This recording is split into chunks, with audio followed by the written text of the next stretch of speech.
The story begins by telling us that the world is composed of two realms, the invisible realm and the physical realm.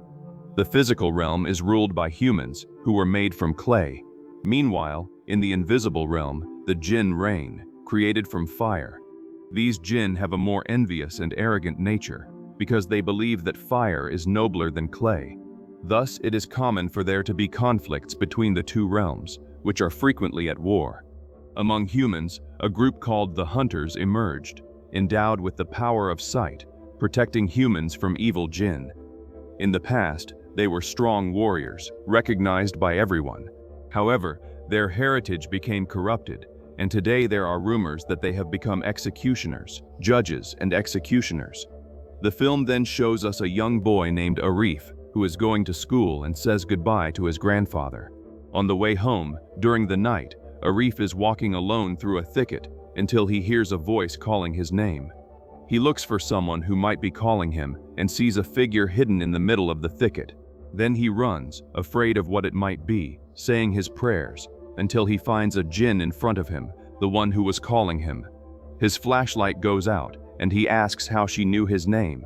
She says that the spell he was reciting was actually for another purpose. When he asks what for, she disappears and then suddenly appears behind him. The scene then shifts to the banquet of a wedding, where the couple, Sa and Aman, is about to seal their union. However, during the ceremony, the lights begin to go out, and something invades the place, murdering everyone there, including the bride and groom. Soon it is shown that Arif was responsible for this, but his eyes are now black, as if he were possessed by a hidden force. But soon his eyes return to normal, he regains consciousness, and despairs at the scene he is seeing. Still during the night, we see a hunter named Mikael, who is endowed with the power of sight to see the jinns.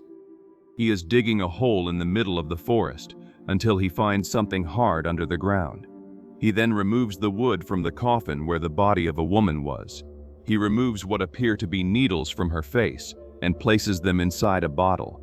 Then, he wraps the bottle in a cloth, while something seems to pass behind him, coming out of the tomb.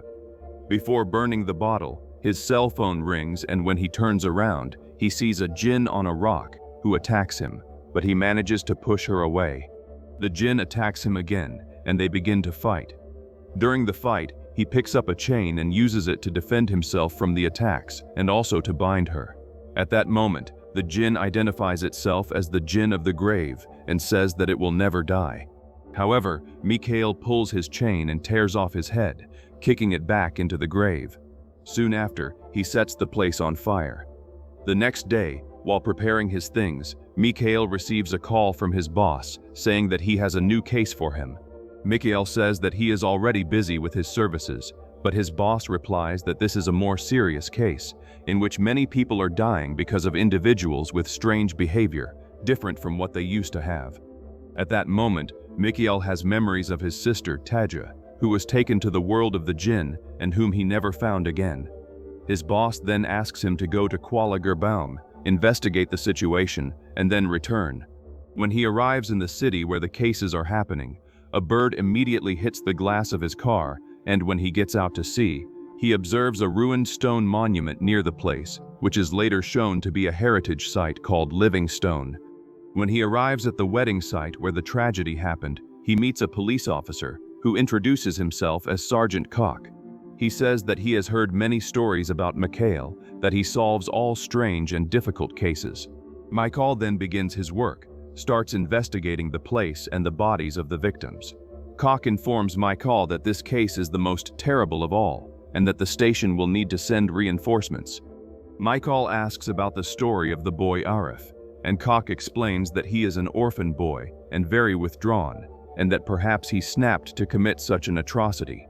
Mikael turns over a wardrobe in the room and notices that there is a drawing of an ancient spell behind it. Looking out the window, he observes a person on a motorcycle who stops to look at the house they are in and then leaves. Mikael then explains that that spell was used to summon a demon and asks Koch to take him to the medical examiner, because this may explain the pattern in which the bodies are arranged on the floor. Meanwhile, elsewhere, the city chief, named Tok, tries to calm the population, saying that the police have already arrived to analyze the situation. But the population says that the police are not capable of dealing with matters of this kind and would not believe that the city is cursed. Tok says that this is nonsense, but an elderly woman says that the weather has become hotter, the crops have died, and the water is black and muddy, in addition to the deaths that have been happening. One of the men says that all of this has been happening after the project that Tok brought to the city, but he states that the two things are not related and promises to ensure that the entire city is safe. However, the people question whether they can trust his promises. At the place where the victims' bodies are being examined, the motorcyclist from before goes to meet the local doctor, Dr. Zaid. She introduces herself as Inspector Salma from Kuala Lumpur, sent by headquarters to assist in the investigation of the case.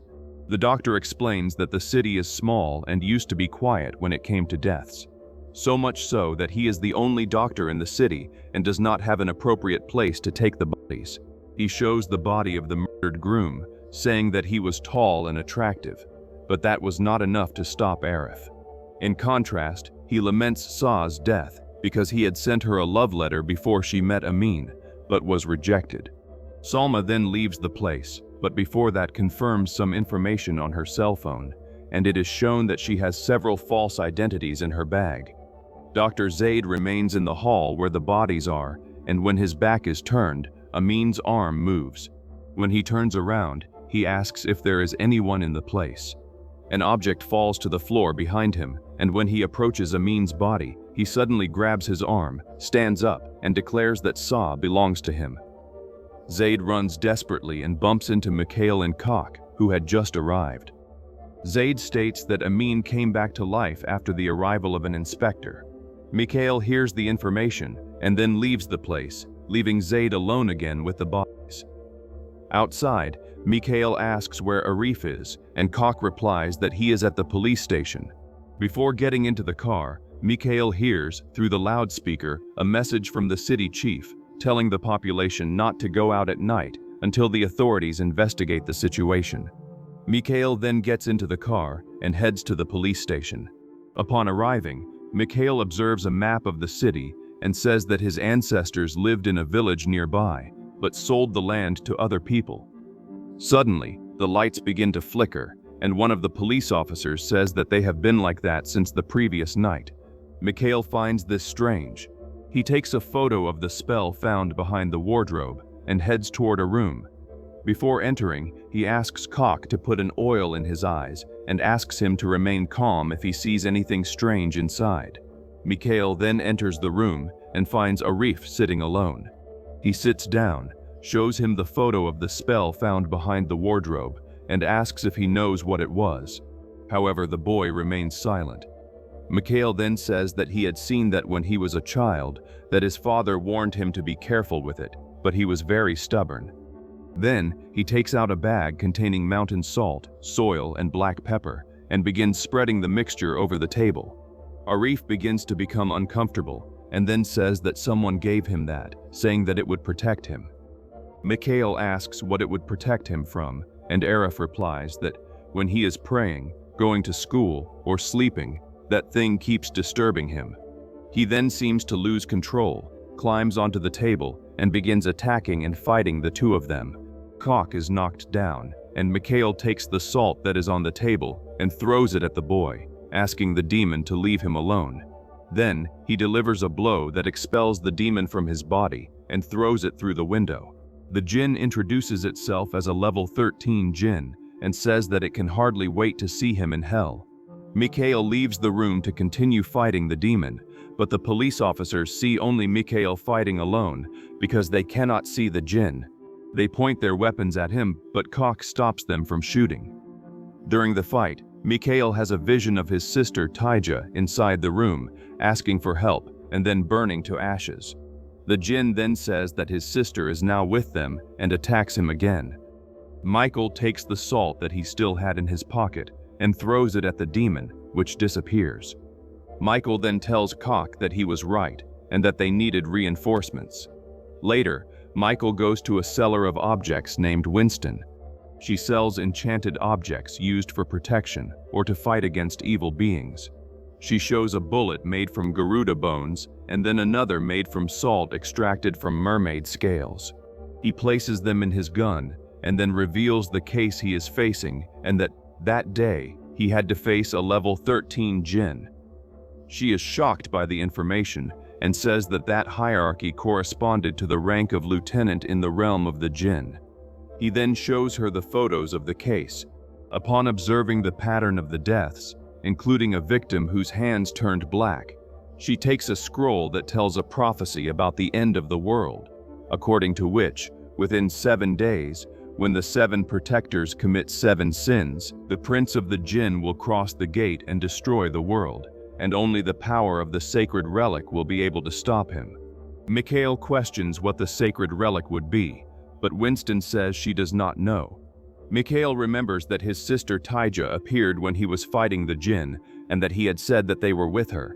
Winston warns him that jinns are liars, but Mikael says that although he searched for her everywhere, both in this world and in the world of the jinn, he never found her, but now he found her in that city. Winston, however, warns him that if Taija is involved in this, it is because the worst has already happened. At that moment, the lights in the room begin to flicker. When he leaves the place, Mikael observes that it is raining frogs, and Winston informs him that this was a bad omen. They then try to leave there, but, on the way, they encounter a horde of jinns. The two hide behind some objects.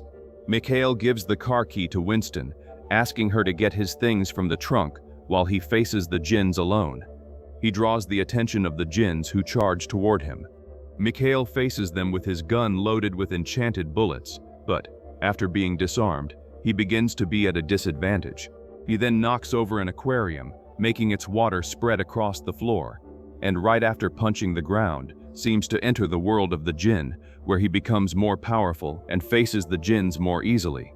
However, after defeating them, he feels a pain in his chest and looks at his watch, realizing that his time there is ending. Winston arrives at the place and finds his unconscious body on the floor. She tries to revive him, but, in the world of the jinn, a female figure appears to him and begins striking him. Mikael manages to return to the physical world, even with the damage from the confrontation.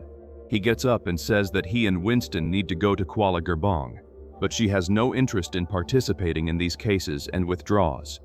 While he is sleeping, Mikael dreams of his sister, but, in the dream, the lights also flicker and he has visions of what happened to her. At that moment, the police officer Cook appears knocking on the room door, making Mikael wake up. When he opens the door, Cook says that another case has happened and that he needs to go urgently.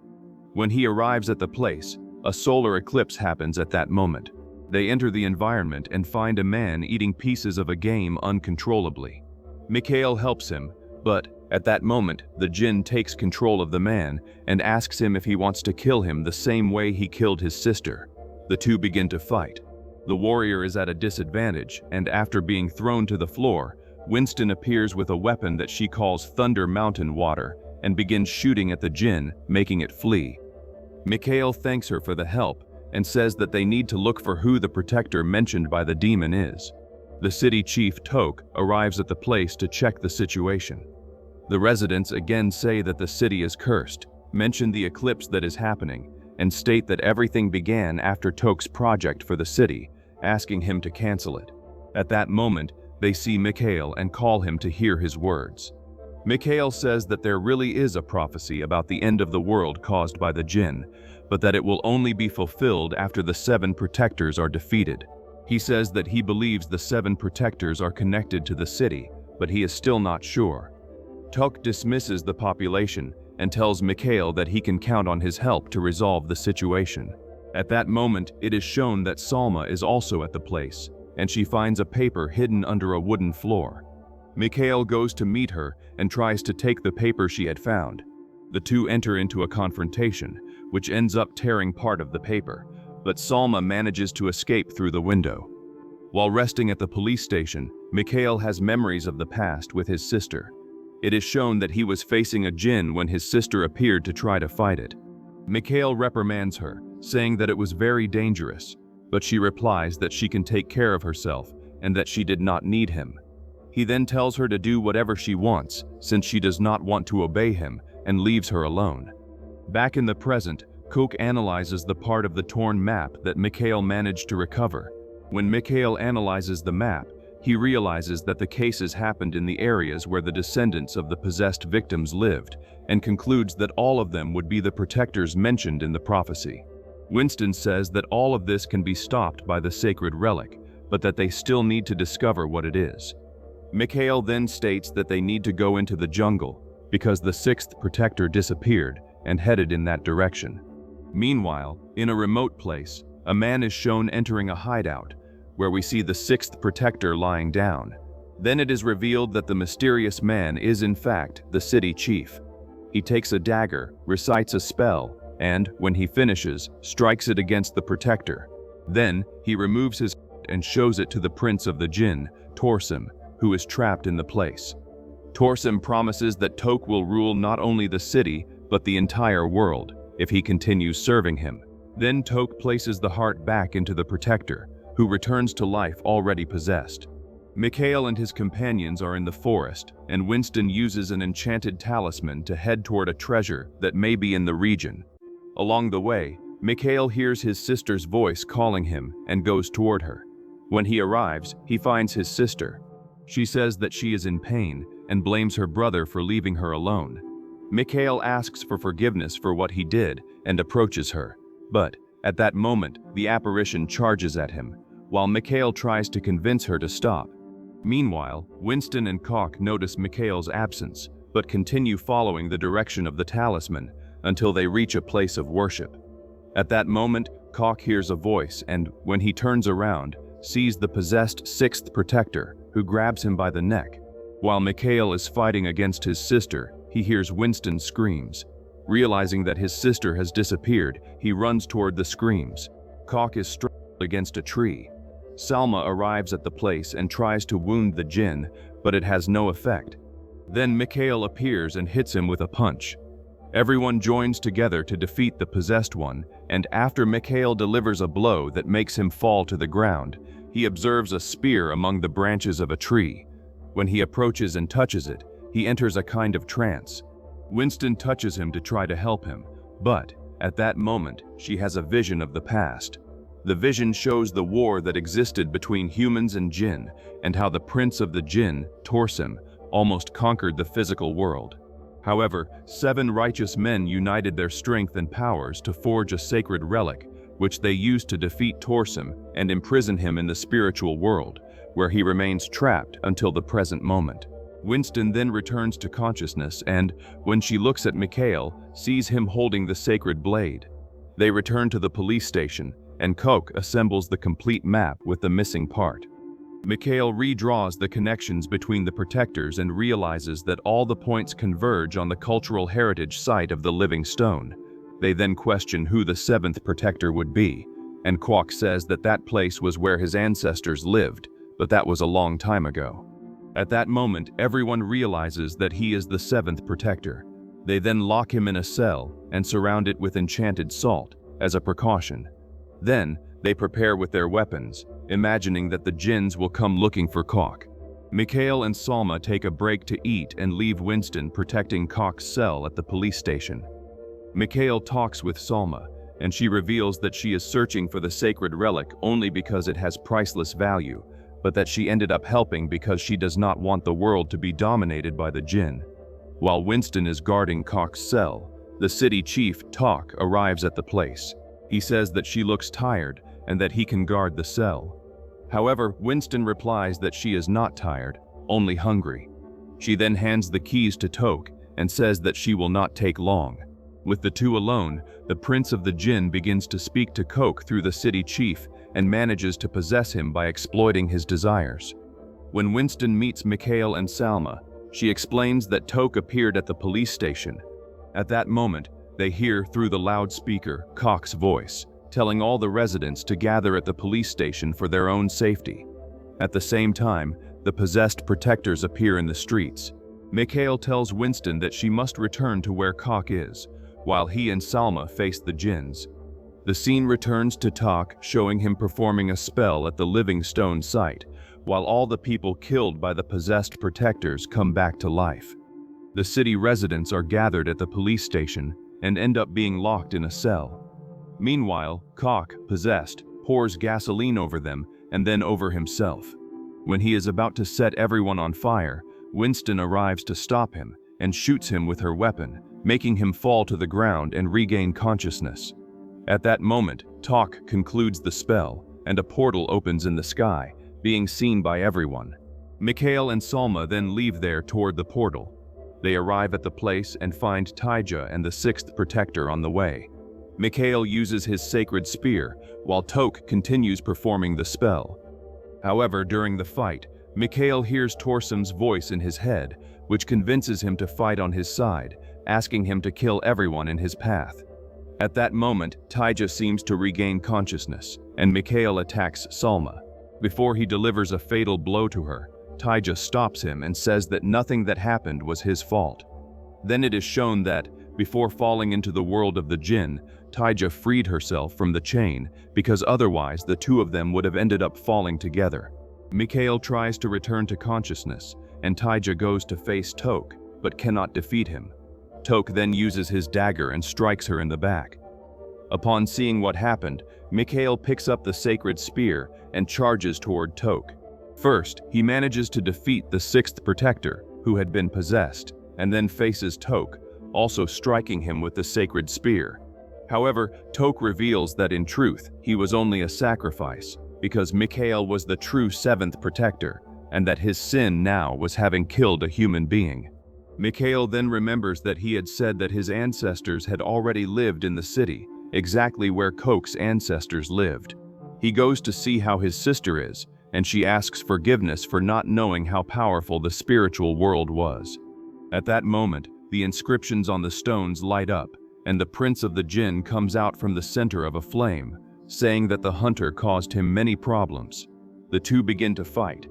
Mikael tries to hit him with the sacred spear, but Torsum defends himself from the blows, manages to break it and tear it from Mikael's hands, making the weapon fall near Taija. After being hit by a blow, Taija throws the spear to Mikael. He throws the relic at Torsum and hits him directly. Then, he kicks him into the center of the fire, imprisoning him back in his world. However, Taija is also pulled along with him. After the battle ends, Mikael picks up the spear from the ground and once again mourns the loss of his sister. At the end of the film, some time after the battle, Cock and Winston arrive at the place, and Mikael confirms that he managed to defeat the prince of the jinn, but that his sister was taken back to the world of the jinn. Winston tries to comfort him, saying that he will manage to bring her back at another time. With that, Mikael then happily replies that now he has a team to carry out this mission,